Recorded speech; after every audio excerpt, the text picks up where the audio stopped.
ल मात्र 3 दिन बाँकी भएको छ है एसई 2081 आउन चाहिँ। सो त्यही कारण चाहिँ आजको भिडियो चाहिँ म्याथलाई फोकस गरौँ, रिभिजन प्लस एउटा फर्मेट, एक्जाममा कस्तो हिसाबले लेख्ने त होइन, कस्तो हिसाबले लेखियो भने चाहिँ बढी मार्क्स ल्याउन सकिन्छ र के कुराहरू चाहिँ नगर्ने एक्जामको लाइक राइटिङमा चाहिँ हामीले लेख्दाखेरि चाहिँ के कुरा गलत गर्नु भएन। सो फर्स्टमा हेरौँ है त, पेपर यस्तै पेपर हुन्छ है, तिमीहरूको कुनै त्यो हुँदैन, यस्तै पेपर हुन्छ, अलिकति ठुलो होला होइन, योभन्दा यस्तै होला। पेपरको फर्स्टमा चाहिँ तिम्रो यहाँनिर सिम्बल नम्बर लेखा हुन्छ, जस्तो अब 2 3 6 0 8 यस्तै हुन्छ होइन। अब त्यो सिम्बल नम्बर अलिकति रातोले लेखा हुन्छ, यस्तै कालोले चाहिँ हुँदैन, रातोले लेखा हुन्छ, सिरियल नम्बर भन्छ कपीको। त्यसमा अलि यस्तो छ 8 हो कि 0 होइन। अब यो 8 हो कि 0 बुझ्न गाह्रो छ भने त्यस्तो पेपर चाहिँ नलिने है, त्यस्तो पेपर कहिले पनि हामीले लिनु हुँदैन। सिरियल नम्बर क्लियरली भिजिबल हुनु पर्यो, जस्तै चिनिनु पर्यो, किनभने तिमीले जब तिम्रो अटेन्डेन्स गर्छौ, तिमीले सिग्नेचर गर्छौ त्यति बेला तिम्रो त्यहाँनिर कपी नम्बर पनि लेख्नुपर्छ कि। सो कपीको जुन चाहिँ सिरियल नम्बर छ यदि त्यो भिजिबल छैन भने चाहिँ नलिने। अनि कुनै कपीमा कपी पल्टाएर हेर्ने, फर्स्टमा खाली पेज, लेट्स चाहिँ यो खाली पेज छ, खाली पेज पल्टाएर हेर्ने, कुनै पनि ब्ल्याङ्क स्पेस छ, कुनै पनि काटकोट पारेको छ होइन, कुनै पनि अब कुनैमा त लाइनै हुँदैन, यो लाइनै छैन भने त्यस्तो पेपर नलिने, साट्ने है। म्याम मलाई अर्को पेपर दिनु, यसमा त यो यस्तो रहेछ, मलाई अर्को पेपर दिनु न प्लिज भन्ने दिन्छन्। तिमीले यो पेपरको पैसा तिरेछौ है, त्यो माग्न नलजाउने है। सो फर्स्टमा के गर्ने, यो symbol number, serial number, sorry copy number भनौँ ल, कपी नम्बर चाहिँ अलिकति भिजिबल भएको कपी नम्बर चाहिँ लिने।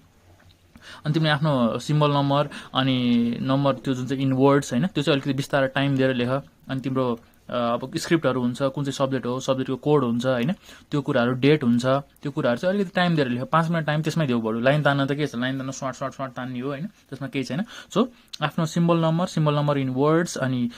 सब्जेक्ट, अनि सब्जेक्टको कोड हुन्छ, अनि स्क्रिप्ट हुन्छ, डेट हुन्छ, तिनीहरू चाहिँ अलिकति राम्ररी भिजिबल तरिकाले लेख्नु पर्यो। अनि यो कपी नम्बर भिजिबल भएको लिनु पर्यो है। अनि लाइन तानेपछि सुरु गर्ने। सो अब चाहिँ म केबाट सुरु गरेँ भने, ल मैले चाहिँ यो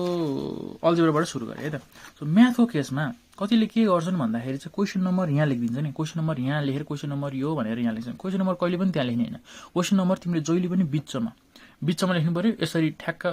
क्वेसन नम्बर 10 भयो, 10 को A को रहेछ भन्ने कुरा हामीले बुझ्यौँ होइन। 10 A लेख्ने, 10 B लेख्ने होइन, 10 लेखेर फेरि A B लेखेर नलेख, 10 A नै लेख होइन। अनि यसरी दुईवटा अन्डरलाइन, यो अन्डरलाइन चाहिँ लास्टमा गर्ने है, यो अहिले नै गरिहाल्ने होइन, जब तिमीले सकाउँछौ सबै तब गर्ने। अनि किन यहाँ नलेख भनेको भन्दाखेरि चाहिँ यदि तिम्रो स्ट्याप्लर यहाँ यसरी, स्ट्याप्लर चाहिँ तिमीहरूले जे पाए स्ट्याप्लर यहाँ यसरी स्ट्याप्लर गरिदियो भने अब तिम्रो हेरेर त यहाँनिर कुन क्वेसन नै थाहा हुँदैन, यहाँनिर लेखेको छ भने तिम्रो कुन क्वेसन नै थाहा हुँदैन। सो त्यो कारणले चाहिँ हामीले जहिले पनि क्वेसन चाहिँ बिचमा लेख्नु पर्यो, क्वेसन नम्बर होस् होइन। अनि सोल्युसन यसरी लेख, सोल्युसन दिजेको लेख होइन, एसएल यो सर्टकट लेख्दा नि भयो। अल्जेब्राको यस्तो खालेको क्वेसनमा म चाहिँ के भन्छु भन्दाखेरि लाइन छोडेर लेख्दाखेरि बेस्ट। जस्तो अब यो लाइन छोडियो हामीले यहाँ लाइन छोड्यो भने बेस्ट हुन्छ, किनभने फियर देखिन्छ क्या। अब हेर यतिको गऱ्यो होइन, यो 2 मार्क्सको क्वेसन हो, 2 मार्क्सको क्वेसनलाई यति गरेपछि फियरै देखिन्छ क्या। सो यसलाई नै मैले अब लाइन नछोडी लेखेँ भए यो गाजाङ गुजुङ हुन्थ्यो होइन। सो मैले चाहिँ के गर्थेँ भन्दाखेरि जहिले पनि म्याथको अप्सनल होस् होइन, जस्तो न्युमेरिकल टाइपको क्वेसन हो, जहिले पनि लाइन छोडेरै लेख्थेँ। अनि मेरो कपी धेरै पनि हुन्थ्यो, अभियसली मैले आफ्नो स्टेपलर आफै लान्थेँ, स्टेपलर गर्थेँ, लास्टमा त्यो प्रब्लम हुने थिएन। सो अब यो क्वेसन त अल्जेब्राको सबैले सजिलै छ है, यो एक्स माइनस गरेछ, यो गरेछ। फर्स्टमा हामीले के लिने, एलसिएम लिने, एलसिएम मिल्ने छैन, सो एलसिएम दुईवटा सेपरेट भइहाल्यो। अनि त्यसपछि क्रस मल्टिप्लाई भइहाल्यो, क्रस मल्टिप्लाई गर्दाखेरि अब एक्स प्लस वाईको स्क्वायर भयो, माइनस भयो, एक्स माइनस वाईको स्क्वायर भइहाल्यो। यो ब्र्याकेट खोलिदिने, ए प्लस बीको होल स्क्वायरको फर्मुला होइन, a square plus 2ab plus b square, minus छ, माइनस भएको भएर बिग ब्र्याकेट लाग्दै। किन बिग ब्र्याकेट राख्ने भन्दाखेरि चाहिँ पछि कन्फ्युजन हुन्छ तिमीहरूलाई ब्र्याकेट खोल्दाखेरि होइन। सो मिस्टेक नहोस् प्लस माइनसमा भनेर ब्र्याकेट खोलिदियो, फर्मुला हालियो, फर्मुला हालिसकेपछि यो ब्र्याकेट खोलियो, माइनस प्लस होइन, माइनस प्लस माइनस, अनि काट्ने कुराहरू काटियो, यसो गरियो। अब जस्ताको त्यसो लेखियो। अब अझै यसलाई सिम्प्लिफाई भनेको थियो, त्यही भएर यो भन्यो होइन। लास्टमा अर्को छुट्याउनु नहुने कुरा भनेको कन्क्लुजन, हेन्स अथवा देयरफोर। म्याथको केसमा हेन्स देयरफोर हुन्छ, अब राइटिङ केसमा चाहिँ to sum up with, to conclude with यस्तो हुन्छ। तर तिमीहरूले एसईको विद्यार्थी, क्लास 10 को विद्यार्थी हेन्स अथवा देयरफोरमै जाऊ है, त्यो दुईटामा चाहिँ जुनसुकै लेख है। सो देयरफोर भनेको यस्तो पनि हुन्छ होइन, therefore it is a require answer अथवा hence this it is a require answer भनेर गर्न सकियो है। सो म्याथको केसमा त्यो भयो। अल्जेब्राको केसमा फर्स्ट कुरा के भयो त, हामीले लाइन छोडेर लेख्ने, फियर देखिन्छ क्या, यसरी हेर्दै भने फियर पनि देखिने भयो क्या, चेक गर्ने नि होस् न, ए हो यो त पढ्ने विद्यार्थीले चाहिँ फियर गरेर रहेछ भनेर भयो। म्याथको केसमा ह्यान्डराइटिङ काम गर्दैन, किनभने ह्यान्डराइटिङ अब एक्स वाईलाई के को ह्यान्डराइटिङ होइन, सबैको एउटै हुन्छ। तर बुझिनु पर्यो, तिमीले लेखेको अक्षर बुझिनु पर्यो, तिमीले अब कतै काटकुट गरेछौ भने त्यो अब थाहा हुनु पर्यो। जस्तो मैले एक्सेस काटेको छु होइन, त्यो थाहा हुनु पर्यो तिनीहरूलाई, जस्ट क्लियर निट हुनु पर्यो। काटकुट चाहिँ अलिकति कमै भएको राम्रो है। अब अर्को क्वेसन हेरौँ। अर्को क्वेसनमा यो भइहाल्यो ल यो एरिया भोल्युममा जाउँ है त यो अलि गाह्रो लाग्ने क्वेसन पनि हो अनि जस्तो अब यो क्वेसन छ अब एरिया भोल्युमको क्वेसन छ अथवा धेरै पय क्वेसनहरुमा चाहिँ फिगरहरु हुन्छ है फिगरहरु केसमा के गर्दिनु भन्दाखेरि फिगर बनाउनु जरुरी त छैन तर बनाइदिदा राम्रो तिम्रो गिभनको ठ्याक्कै साइडमा फिगर बनाउँदा राम्रो है यो चेक गर्नेले नि बुझिरहन्छ कि उले क्वेसन हेरिरहनु नपरोस् कि उले यही हेर्छ उले ठ्याकठुक गर्छ अब हुन त उले पुरै त हेर्दैन एन्सर मात्र हेरेर चेक गर्ने हो हैन त्यही पनि हाम्रो कपी चाहिँ जे होस् स्ट्यान्डर्ड कपी हुनु पर्यो अरुको भन्दा बेग्लै हुनु पर्यो सो सकेसम्म स्ट्यान्डर्ड फर्मेटमा यो फिगरहरु बनाउँदा राम्रो सो यो फिगर क्वेसनको फिगर हो गर्दा राम्रो यहाँनिर मुनिपट्टि दिएको छ रेडियस 7 दिएको छ डायमिटर भने चाहिँ पुरै भयो हैन रेडियस आधी मात्रै दिएको भएर रेडियस भयो यो र यो सिलिन्डरको यहाँको बराबर हुने भयो है यो पनि 7 हुन्छ अब यो 7 भनेको के हो त कोनको पनि यो रेडियस भनेको 7 भयो है यो हाइट भनेको 24 छ सिलिन्डरको हाइट भनेको 40 छ है त अब यति हामीले बुझ्यौं है अब यो क्वेसनमा के भने रहेछ मैले क्वेसन चाहिँ लेखिन जस्ट यो एउटा एन्सर के एउटा एन्सर फर्मेटमा त लेखे गिवनमा के गरेछ कमन रेडियस r भनेको 7 भयो अभियसली यो 7 छ यो 7 छ दुईटैको कमन छ height of the cylinder h1 किन गरे भने हाइट अफ द सिलिन्डर यो पछि h लेख्नु पर्ने हुन्छ हैन हुन त अब हाइट अफ द सिलिन्डर यहाँ भनिसकेको छ त्यही पनि अब h ड्याश चाहिँ मैले गर्दा अथवा hc लेख्न सकियो सिलिन्डरको हाइट भनेर हैन त्यो गर्दा प्रब्लम भएन अब इन केस अफ कोन पहिले सुरु कोनको हेरौँ हामी रेडियस 7 छ हाइट 24 छ स्ल्यान्ट हाइट कोनको स्ल्यान्ट हाइट भनेको जुन चाहिँ यो पार्ट छ नि यो पार्ट भनेको स्ल्यान्ट हाइट भयो हैन स्ल्यान्ट हाइट निकाल्ने फर्मुला भनेको h² + r² भयो अब यस्तो केसमा मैले फेरि यहाँ लाइन छोडेको छु हेर है गिवन लेख्दा लाइन छोड्यो भने त अब त्यो साध्यै हुँदैन हैन अब यो जुन चाहिँ अब यहाँ गाजाङ गुजुङ हुने केसमा चाहिँ लाइन छोडेको छु के मैले अब यहाँनिर कति छ 24² + 7² गरियो हैन 25 आउने भयो त्यो त हामीलाई थाहा छ सेन्टिमिटर अनि युनिटमा ध्यान दिनु है जस्तो हाइटको केसमा यो अब यही तिमीले स्क्वायर लेख्यो भने यो काट्दिन्छ के तिनीहरुले छोटो हेर्छ काट्दिन्छ के त्यो केसमा हामीले ध्यान दिनु पर्यो सो हाइट भइहाल्यो अब यहाँ के भन्छ कर्व सर्फेस एरिया अफ कोन भनेर सोधेको छ ए नम्बरमा चाहिँ नलेज बेस्ड क्वेसनमा चाहिँ कोनको कर्व सर्फेस एरिया भने पाइ हाल्यो हो है अब यहाँनिर तिमीले के गर्छौ where r = radius l = slant height अनि पाइ = अभियसली त्यसको भ्यालु 22/7 लेख्न सकियो त्यो लेख्न सक्छौ तिमीले है यसमा चाहिँ अब यहाँ के सोधेको छ अर्को भनेको भोल्युम अफ अब्जेक्ट सोधेको छ भोल्युम अफ अब्जेक्ट भनेको टोटल भोल्युम कसरी निकाल्ने भन्दाखेरि कोनको भोल्युम प्लस सिलिन्डरको भोल्युम त्यो निकाल्ने हो कि हैन भन्दाखेरि फर्स्टमा हामी भोल्युम अफ कोनतिर जाउँ भोल्युम अफ कोनलाई v1 ले लेट गर्यो 1/3 पाइ r²h 1/3 पाइ भनेको 22/7 r7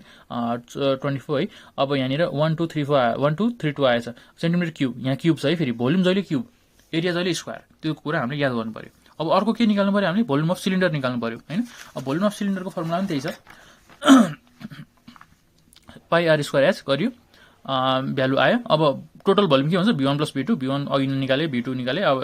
क्यूब भइहाल्यो सेन्टिमिटर भोल्युम अफ अब्जेक्ट यति आयो हैन अरु के निकाल्नु भनेछ total surface area of object निकाल्नु भनेछ अब total surface area of object भनेको चाहिँ के हो भन्दाखेरि चाहिँ कर्व सर्फेस एरिया अफ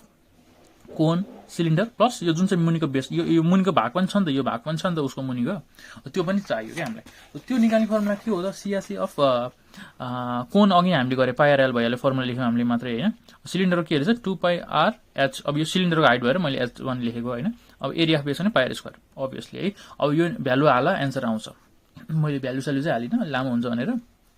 अब के भनेछ भने कतिले चाहिँ भोल्युम अफ सिलिन्डर चाहिँ कोन भन्दा बढी छ अथवा डिफरेन्स कति छ भनेर सोधेछ सो दुईटाको अघि नै हामीले निकाल्छ v1 v2 v1 भने बढी छ सो v1 ले v2 बाट माइनस गर्दिने माइनस गरेछ यतिले बढी रहेछ माइनस गर्ने डिफरेन्स निकाल भनेको माइनस गर भनेको है के सो यतिले चाहिँ सिलिन्डरको भोल्युम चाहिँ बढी रहेछ कोन भन्दा भनेर लेखियो यसरी अनि मुनिपटि अन्डरलाइन यसरी गरियो मैले अघि अन्डरलाइनको कुरा नि गरे कि गरिन सो यो क्वेशनमा अन्डरलाइन गरेछ यहाँनिर है यसरी अनि यहाँनिर एन्सर सकेपछि अन्डरलाइन यो चाहिँ लास्टमा गर्ने हो है यो चाहिँ जब तिम्रो अब टाइम भ्याउँछ तिमीले सबै सकाउँछौ अनि लास्टमा गर्छौ नि तब चाहिँ गर्ने हो यो चाहिँ है अब के हेरौँ त हामीले अल्जेब्रा हेरौँ यो हेरौँ कोन हेरौँ अनि लास्टमा यो एउटा प्रुफ हेरौँ जस्ट मैले एक पेजको मात्रै गरेछु यो हल्का रिभिजन अनि फर्मेट क्वेशन फर्मेट बुझाउनलाई मात्रै है मैले तिम्रो एन्सर फर्मेट सरी क्वेशन त हैन एन्सर लेख्ने फर्मेट तिम्रो लेख्ने क्वेशन एक्जामिनरलाई कसरी रिजाउने एक्जामिनर भन्दा नि तिम्रो एक्जाम चेक गर्नेलाई चेकर भनौँ न किन कसरी त्यो गर्न सकिन्छ इम्प्रेस पार्न सकिन्छ भन्ने कुरा मात्रै भयो अब 11A को हेर 11A मा एउटा अब नलेज बेस्ड क्वेशन सोधेको छ हैन the relation between the areas of given two triangles are equal because they are on the same base and lies between the same parallel lines यदि दुईटा चाहिँ सेम प्यारलल लाइन्समा र सेम बेसमा छ भने दुईटा ट्रायंगलको एरिया चाहिँ इक्वल हुने भयो त्यो चाहिँ अब नलेज बेस्ड क्वेशनमा सोधेको छ रिलेसन के थियो भनेर सोधेको थियो होला रिलेसन भनेको यो भइहाल्यो हैन अब फिगर यो छ PQ एउटा बेस छ PQ मा चाहिँ PRQ भन्ने एउटा ट्रायंगल बनाएको छ PSQ भन्ने अर्को ट्रायंगल बनाएको छ यो भनेको चाहिँ तिम्रो प्यारलल लाइन्स भइहाल्यो यो जुन चाहिँ डट डट गरे भनेको त्यो भनेको कन्स्ट्रक्सन हो त्यो पछि म बुझाउँछु है त के रहेछ अब यहाँनिर के सोधेको छ यो यसमा हेरौँ त गिभन के दिएर चाहिँ PQ र RS प्यारलल लाइन हो अभियसली यहाँ एरर दिएको छ प्यारलल लाइन हो ट्रायंगल PQR र PQS are on the same base PQ यो त हामीलाई थाहा नै छ हैन प्रुफ के गर्नु पर्यो एरिया अफ ट्रायंगल PQR र PQS को एरिया इक्वल छ भने प्रुफ गर्नु पर्यो हैन कन्स्ट्रक्टिङ SM यो ड्यास भनेको परपेन्डिकुलर भने है यो परपेन्डिकुलर ठ्याक्कै 90 डिग्री बनाएको छ भनेको SM परपेन्डिकुलर टु PQ को परपेन्डिकुलर SM भनेको छ किन बनाएको रहेछ भन्दाखेरि SM भनेको चाहिँ यो ट्रायंगलको हाइट हो भने सरी PQR को नि ट्रायंगल को नि हाइट भयो PQS ट्रायंगल को नि हाइट भयो हैन अब यहाँनिर triangle PQR equal to 1/2 PQSM PQ अनि SM भनेको के छ भन्दाखेरि चाहिँ किन रहेछ भन्दा एरिया अफ ट्रायंगल भनेको 1/2 B * S base into height यो त हामीलाई थाहा छ त्यो भएर अब त्यसैगरी PQS ट्रायंगल PQS को ट्रायंगलको लाइन के भयो हाइट यही भइहाल्यो बेस यही भइहाल्यो हैन बेस सेम छ हाइट सेम छ अभियसली दुईटा हेर न तिमी बेस PQ अघि नदेखिको बेस PQ नै छ हामीले कन्स्ट्रक्सन के गर्यौं SM एउटा हाइट कन्स्ट्रक्ट गर्यौं त्यो नि दुईटाको लागि सेम छ सो सेम भइसपछि के गर्नु 1 र 2 देखि हामीले के गर्न सक्छौं area of triangle PQR equal to area of triangle PQS छ सो प्रुफ है यसमा तिमीले अर्को के लेख्न सक्छौ मुनिपटि कन्क्लुजन लेखेर hence it is proof that हैन the area of triangle PQR is equal to area of triangle PQS गरेर सक्छौ त्यसरी गर्नलाई अनि यसपछि अन्डरलाइन गरियो है अब अर्को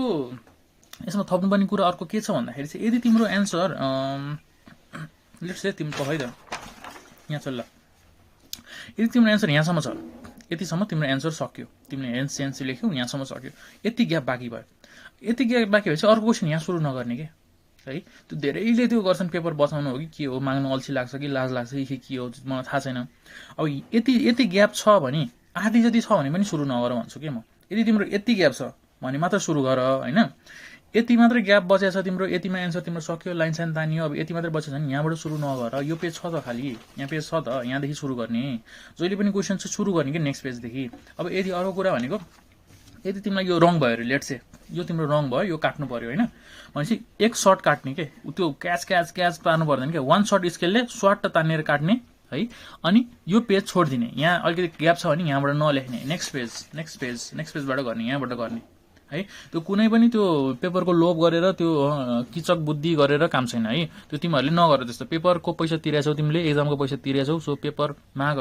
ढुक्कसँगले माग तिमीले 10 वटा थप्छौ 20 वटा थप्छौ भने तिनीहरूले दिनै पर्छ के तिमीलाई दिनै पर्छ पेपर त्यो नाइ सक्यो भन्न पाइन्न सक्यो भन्छ भने मलाई एक्स्ट्रा टाइम दिनुपर्छ तपाईले पछि उताबाट आउँदैछ पेपर भन्छ एक्स्ट्रा टाइम दिनुपर्छ तपाईले भनिदिनु सिधै त्यसमा चाहिँ कुनै पनि हिचकिचाउनु पर्दैन त्यस्तो केसमा है